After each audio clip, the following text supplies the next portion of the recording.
We have today. Yeah.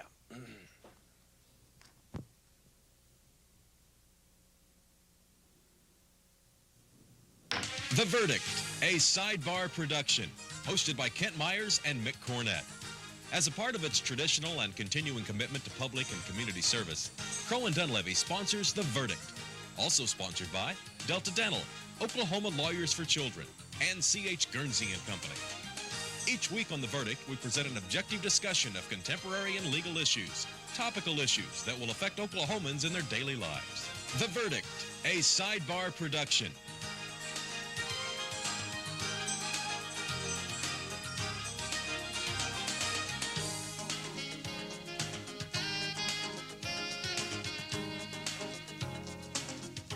And welcome to The Verdict. I'm Mick Cornett, and as always on this show, I am joined by one of Oklahoma's top legal experts, Kent Myers. What do you have for us today? I have a question for you. Okay. What happened 20 years ago this month? Well, I cheated and looked at our notes. Aha. And it is the lawsuit between OU and Georgia and the NCAA. It is. 20 years ago today, Judge Juan Burciaga from New Mexico, sitting in Oklahoma City, rendered a judgment in favor of the University of Oklahoma and the University of Georgia against the NCAA. The first lawsuit, and maybe well, it wasn't the last one the NCAA lost, but it was the first one that they had lost, and rendered the NCAA television plan unlawful, illegal under the antitrust laws of the United States.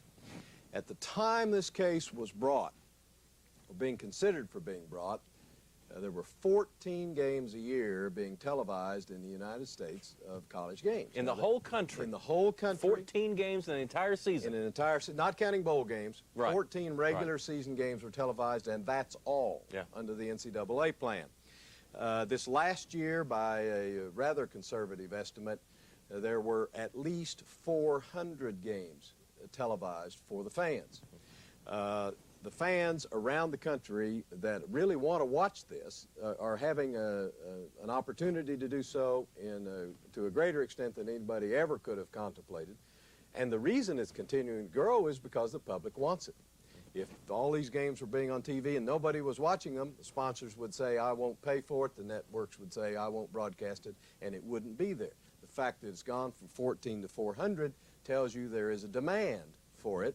And we're going to today have the two lawyers on, two partners of mine, I'm proud to say, that brought about this result, that represented the University of Oklahoma and the University of Georgia against the NCAA in a case that many people said, you're crazy to bring, you'll rue the day you ever did it, and why would you ever want to break up a cartel? We'll find out if they're crazy. We'll meet them when we get back. The Universities of Oklahoma and Georgia versus the NCAA. It's been 20 years since that landmark television lawsuit was filed. Should be a lively discussion, and we'll meet our guests when we return. You're watching The Verdict with Mick Cornett and Kent Myers.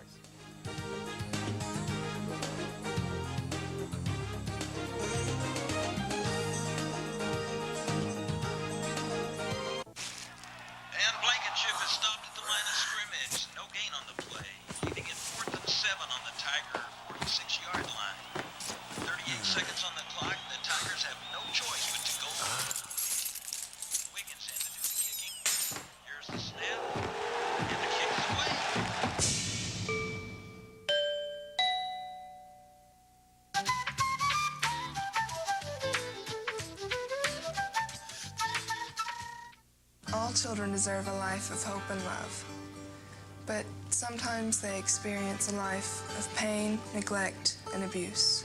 When that happens, each child deserves all of the quality assistance and representation that can be offered in our legal system. Oklahoma Lawyers for Children has over 350 of the best attorneys and volunteers in Oklahoma County who donate their time and services to represent children. For more information, call 405-23-CHILD. Oklahoma Lawyers for Children, helping to bring hope and love back to the lives of abused children. American Express Tax and Business Services. We're accountants. We do taxes, business valuations, estate planning, and consulting. And we're right here in Oklahoma, working with the owners of small and medium-sized businesses. Steve Wilsey and Stuart Meyer have the resources and the experience. American Express Tax and Business Services. In Oklahoma City, the phone number is 405-843-5311. Journal Record is pleased to be a sponsor of The Verdict. The Journal Record, since 1903, the best source of Oklahoma business news and legal information. The Verdict is pleased to have as a sponsor C.H. Guernsey & Company, providing architectural and engineering services to clients throughout the U.S. and around the world.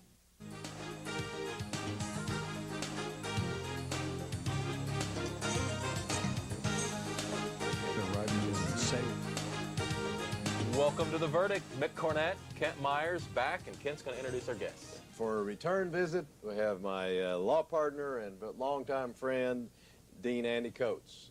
Andy is Dean of the University of Oklahoma College of Law. He's a trial lawyer extraordinaire, has done everything that a trial lawyer can do with great distinction. He was one of the two lead lawyers for the University of Oklahoma and the University of Georgia in their suit against the NCAA, and most recently, the Board of Regents of the University of Oklahoma honored Andy by naming the new addition to the law school after him. And it is the Andrew M. Coates Hall, I believe it is, at the University of Oklahoma. Andy, thanks for joining us again. Nice to be here. Across the table is also a longtime partner and friend of mine, Clyde Muchmore, a trial lawyer with Crowe and Dunlevy for in excess of 30 years.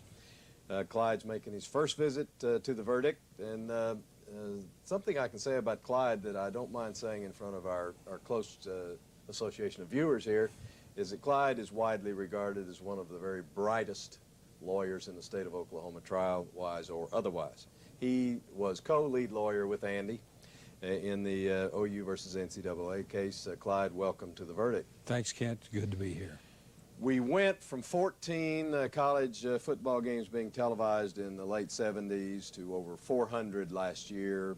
One can ask the question, how did that happen? I guess the way to attack that first is to talk about the NCAA plan itself. Clyde, would you just briefly tell our viewers what the NCAA plan was all about? Well, it was all about fear and suspicion of televising football games. The NCAA from the 1940s, when the first game was televised, Pennsylvania University, was fearful that somehow it was going to harm college football. People wouldn't want to go to the games if they were televised. Never occurred to them that you might enhance your popularity that way. And so they laid down rules. The rules that absolutely no games could be televised except part of their plan, and their plan included one, maybe two, and finally was Saturday night just before this lawsuit up to 3 games in a week. But basically, the idea was that if we let this monster out of the bag, it's going to destroy football. And number two, that it occurred to them that if you make fewer games available, that maybe the price is just going to go up for those games. Andy, you got the first call from the University of Oklahoma to ask about this problem.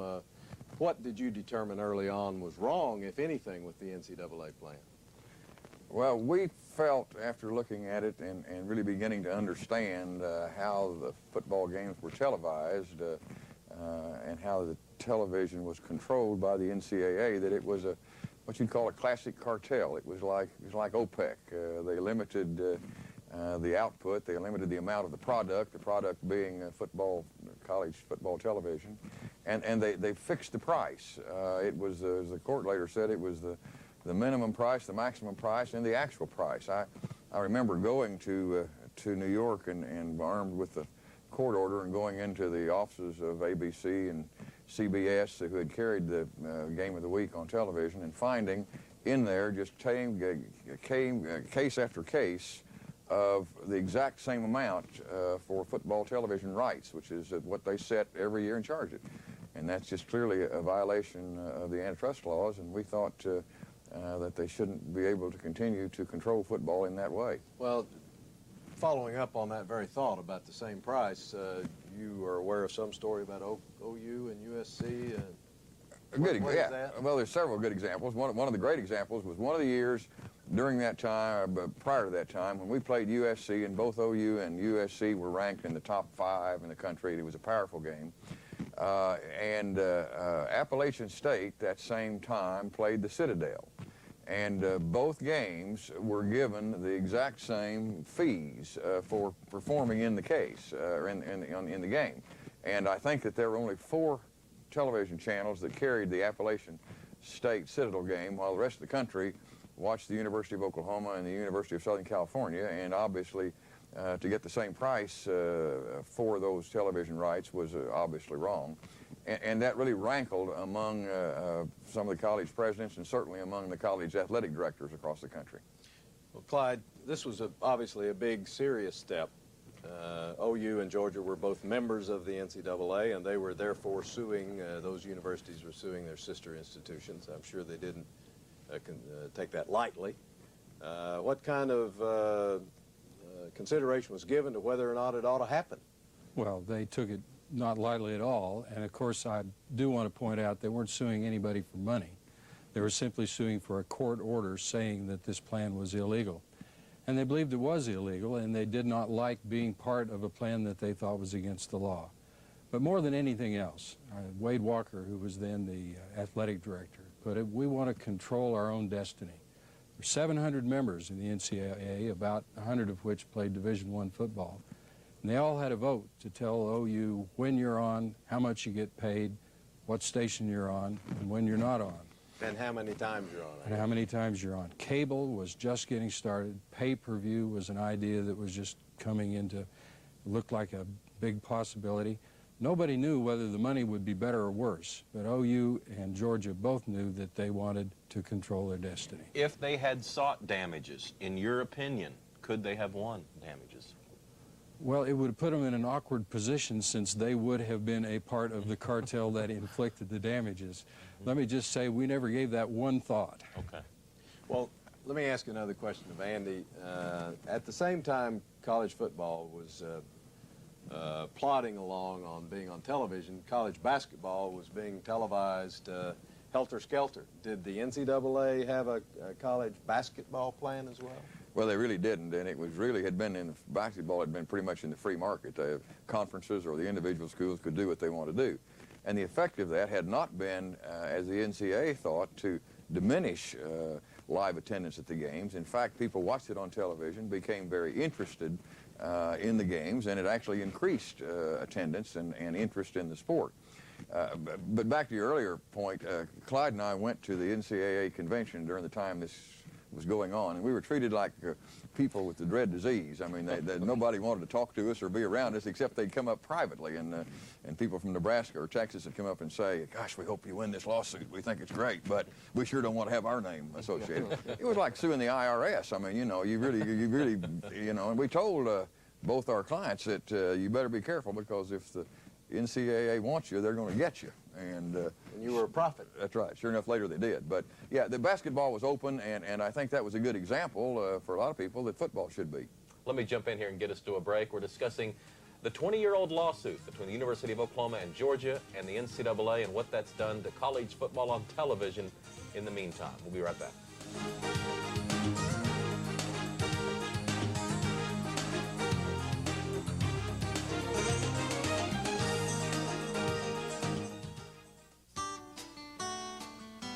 I'd like to offer my most sincere congratulations to the firm of Crowe and Dunlevy, the employees and attorneys. Profound contributions to the state of Oklahoma for this past century, and I wish you well for this coming century. Thank you. Happy anniversary, Crowe Dunlevy, and thank you for 100 years of providing quality legal service to the state of Oklahoma. We wish you much continued success and growth. We are C.H. Guernsey & Company. We provide engineering, architecture, and consulting services to clients across the nation and around the world. Our corporate headquarters are located in Oklahoma City, and we have branch offices across the country, including Tulsa. We have provided quality service to clients for nearly 75 years. At Guernsey, we believe in quality work and unconditional client satisfaction. To learn more about C.H. Guernsey & Company, log on to our website at chguernsey.com. Bringing out the best in each student. That is the simple goal and tradition of Heritage Hall. The focus on the individual shapes the educational experience at Heritage Hall. Each student benefits from small classes, able, dedicated teachers, a solid academic curriculum, and exceptional co-curricular programs of athletics, arts, community service, and other activities, parental involvement, personalized counseling, and the development of responsibility, integrity, and love of learning. If you want education taught with pride, then you want Heritage Hall.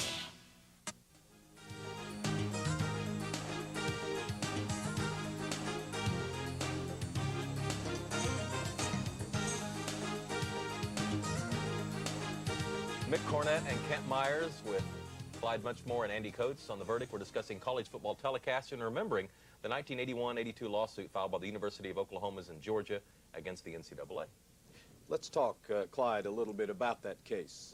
It was brought in 1981. Tell our viewers about the trial.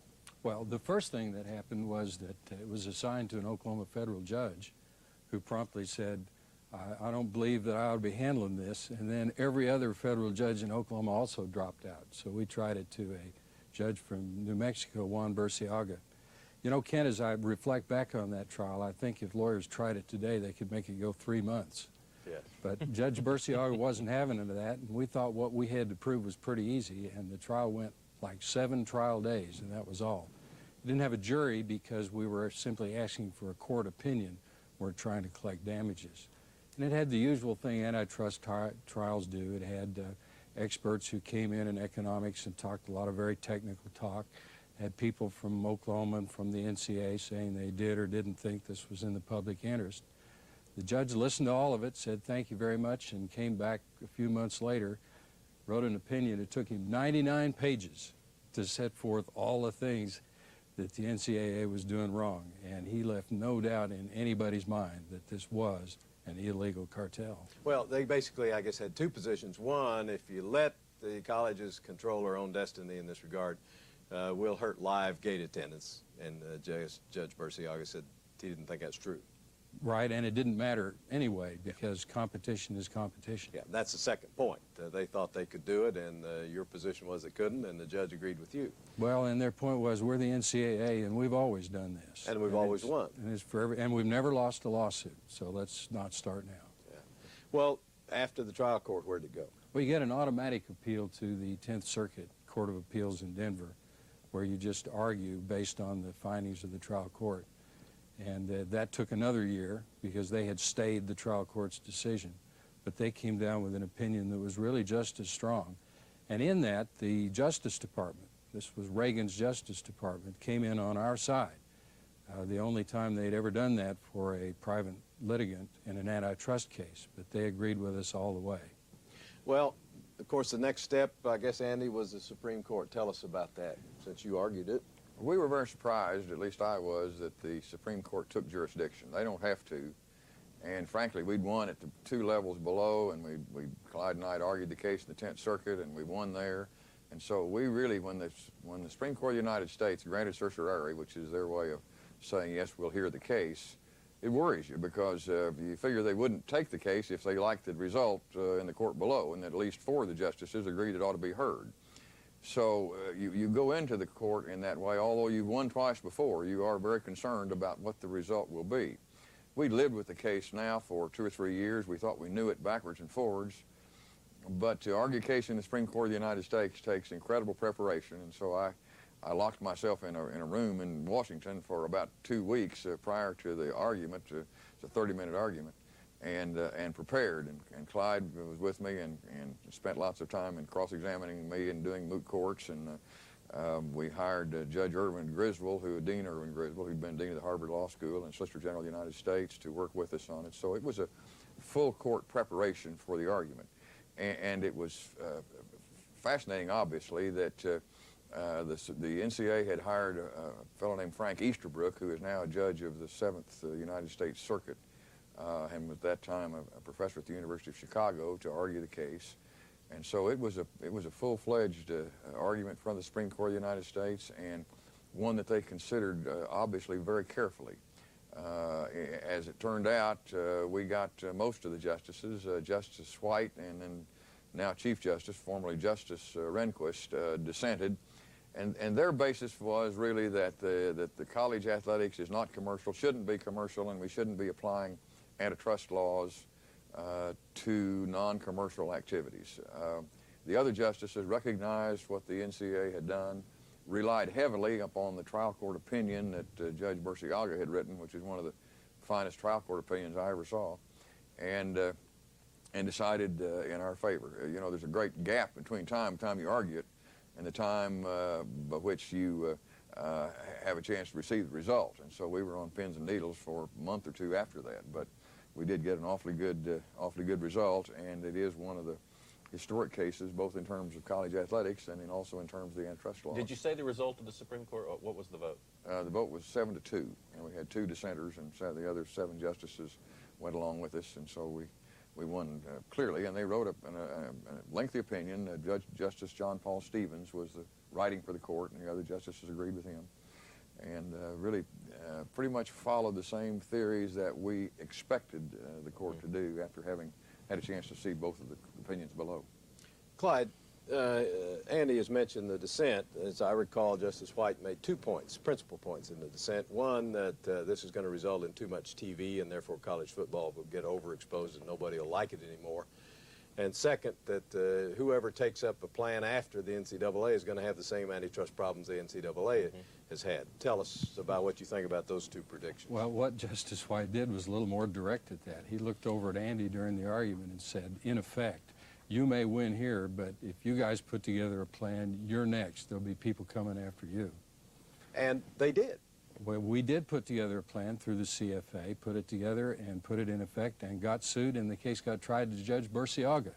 But what we did differently was to make sure that no games were kept off television. Any game that any team wanted to televise, it was in their power to televise it however they wanted, wherever they wanted.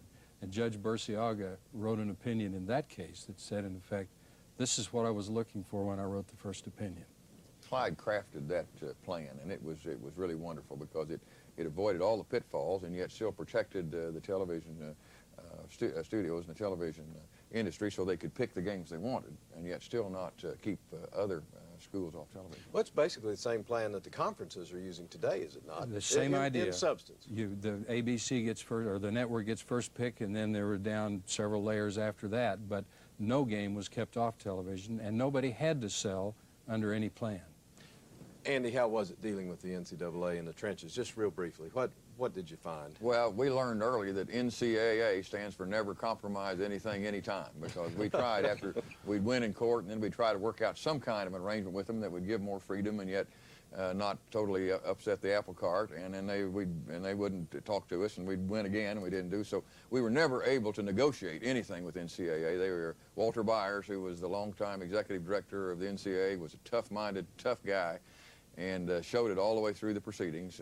So it was difficult. It was difficult in some ways for our clients because they did receive a lot of pressure from a lot of schools that they shouldn't be doing this. Got about 30 seconds left. Yeah, Clyde, I know who won the case. OU and Georgia won the case.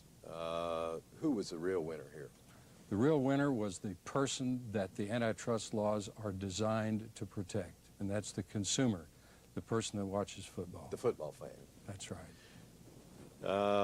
Historic result. Andy, OU and Georgia went on probation not long after it was over. Any connection? Well, I always assumed there was. That you know, it's amazing if they both went on within I don't know, a year after the case was over with. And we told them going into it that it was, you know, they had to keep be immaculately clean in their programs, and both of them felt the wrath of NCAA. It's sort of like the IRS. If they want you, they can get you.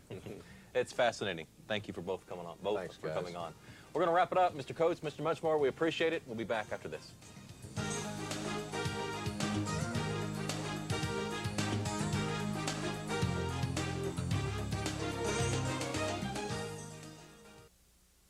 We're pleased today to have as our guest Lisa McAllister. Lisa is a secretary in the Oklahoma City office and has been with the firm of Crowe and Dunlevy for 9 years. Lisa, thanks so much for joining us today. Thank you, Ken. We have asked you here today because of your activities with the Race for the Cure. Tell our viewers just briefly what is the Race for the Cure and why is there a Race for the Cure? Well, the Race for the Cure was founded in 1982. It's called the Susan G. Komen Race for the Cure. Susan G. Komen is a woman that lost her life to breast cancer at the age of 36. Her sister Nancy Branker started the foundation. And it raises money for cancer research, I take it. That's correct, for breast cancer research, screening, education. Well, now, you've been with the firm for a number of years. How did you get involved with Race for the Cure? Ken, I'm a breast cancer survivor of a little over 4 years, and that's how I became involved with the Race for the Cure. I thought it was important to give back because I've been so fortunate.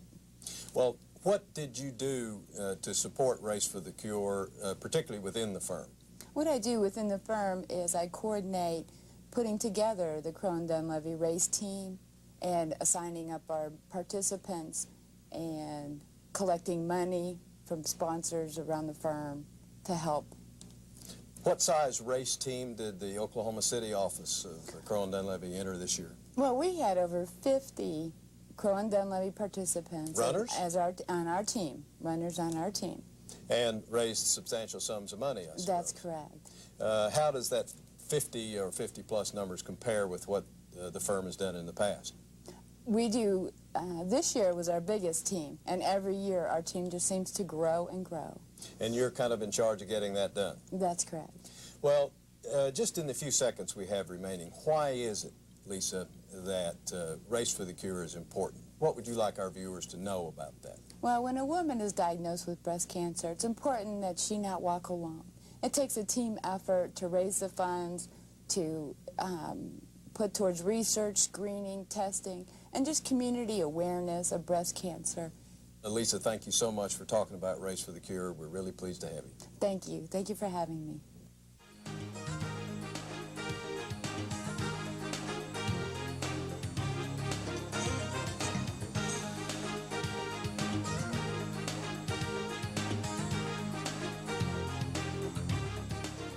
Mick Cornett with Kent Myers. We're back to wrap up another edition of The Verdict. Kent, some final thoughts? We talked early on in this show about the 14 games for a full season being televised under the NCAA plan, and now this last year in excess of 400 games. I can remember the discussion back at the time the lawsuit was going on, that the predictions being made by the real television experts were that if you can win this case, we'll probably have as many as 40 to 50 games on in a year, and that would triple the output of what had been so under the NCAA plan, and everybody thought that would be wonderful. Well, as you can see, we've done that 10 times over, or the networks and the universities have done that 10 times over, and the fans seem to be clamoring for more. I don't think any fan would be happy unless every game from their particular favorite university were televised each year. Next week, we'll continue this subject. We'll bring on Barry Trammell of the Daily Oklahoman and Dean Blevins of Channel 9, and they'll talk about how it's changed since the lawsuit of 20 years ago. Thanks again to our guests, Andy Coates and Clyde Muchmore. For Kent Myers, I'm Mick Cornett. We'll see you next time on The Verdict.